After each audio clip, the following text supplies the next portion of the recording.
Afternoon, everyone. I'm Ritik Ghosh from IIST Shibpur, India. I am very thankful to the organizers for giving me this opportunity even in this challenging period. Today, name of my paper is determining top fully connected layers hidden neuron count for transfer learning using noise distillation. CNN is undoubtedly one of the most discussed topic in computer vision.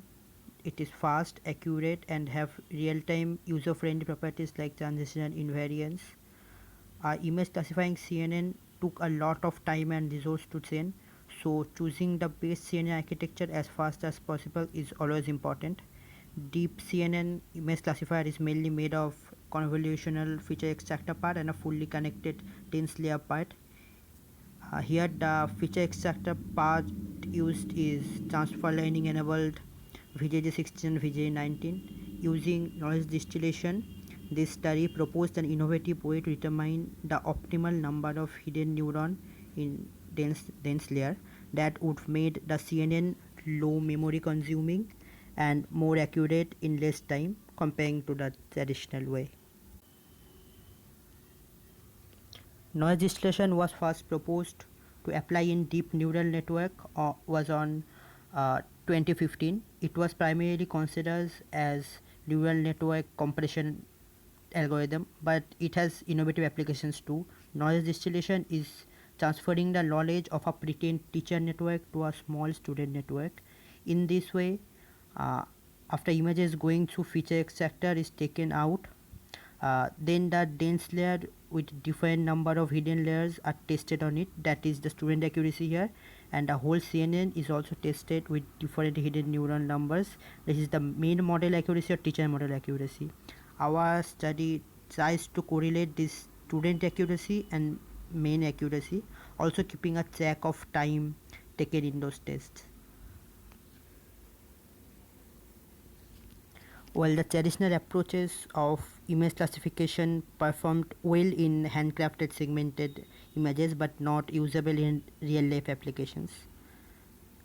In case of noise distillation, the softened logic output is extracted from teacher network's flattened layer, and the student network is trained to replicate the result by teacher network.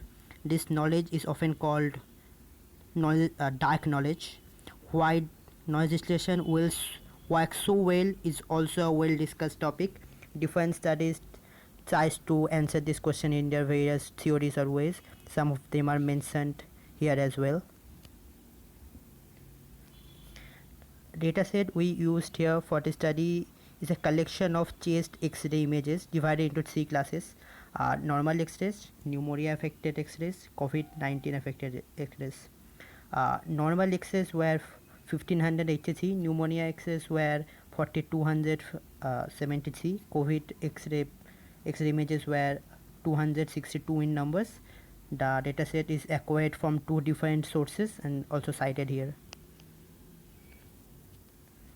Transfer learning is a easy way to train a CNN for a new task as it saves time and computation power.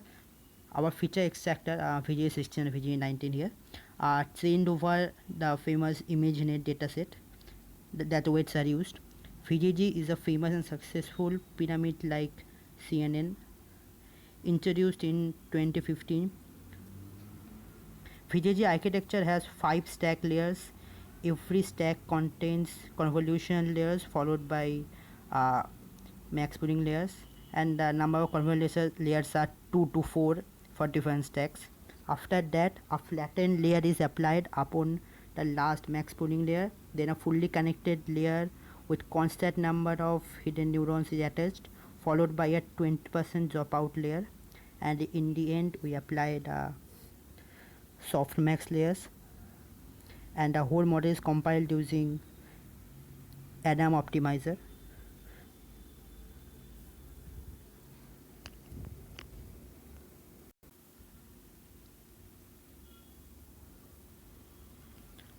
Student network is a simple deep neural network with a dense layer and 20% dropout followed by a softmax layers. Ada delta optimizer is used to compile the network. Uh, Logit output distillation is almost same as a 2015 paper by Hinton and etc. Like an softmax layer output extraction, logit output is distilled out from a flattened layer of the main network for every image. One of the main parameter introduced in it was T or temperature. Here the temperature is 1 in for every distillation of logit output.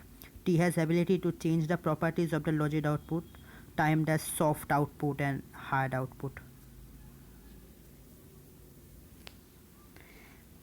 Parameter count of any VGA type CNN is proportional to its memory usage. Accuracy is in percentage. Covariance and Pearson coefficient is calculated for comparing the student and teacher network accuracy. For main model testing, the model is trained for 25 epochs.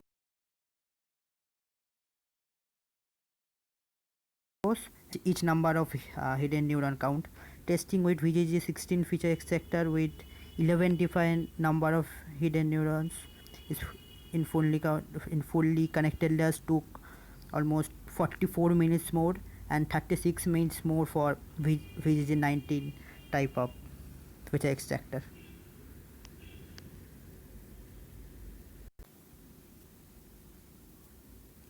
Here is the table explaining the results. Most left column mention here the 11 different hidden neuron numbers we used. The next is the VGA16 test and the last three are VGA19. With the decrease of hidden neuron numbers, there is a significant decrease in parameter number of the main model. If you notice the best accuracy, the student network shows its best accuracy with the optimal neuron number, as that neuron numbers is also fetching the best accuracy for the main network. It is underlined. Yes, student accuracy is slightly low from the main model accuracy.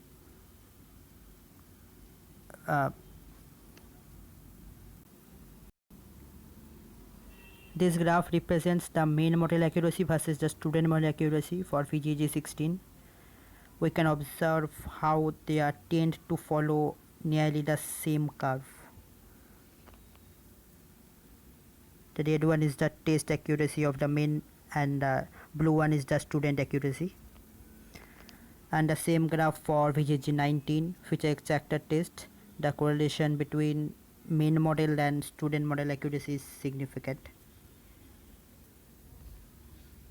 Positive covariance and more than 0.5 Pearson coefficient results reflects that the linear correlation between the main model accuracy with the student model accuracy for both cases, VG16 and VG19. Here is graph the showing. Here is also two graphs showing the two accuracies in scatter plot way for VGA16 and VGG19 feature extractor as well.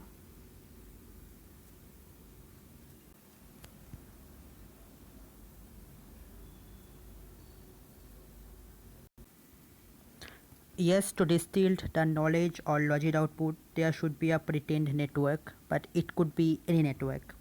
Pretend on any dataset, even on the same dataset we are planning to use. So before wrapping up, I want to mention that the reviewers commented that the test must be done on much large dataset. I totally agree with it. The process must be checked on much large and diverse datasets like CIFAR, ImageNet or MNIST, and also to fight the overfitting. The main approaches that's already being used are pruning and dropout. Naturally, pruning and dropout does not give you the freedom to correctly choosing the neuron number. They are utilized as percentage dropout or sparsity level in pruning, and eventually needs retraining as well. So using this process intelligently, you might have designed a better model in terms of accuracy, speed, memory uses using noise distillation. And thank you for your time. Have a good day.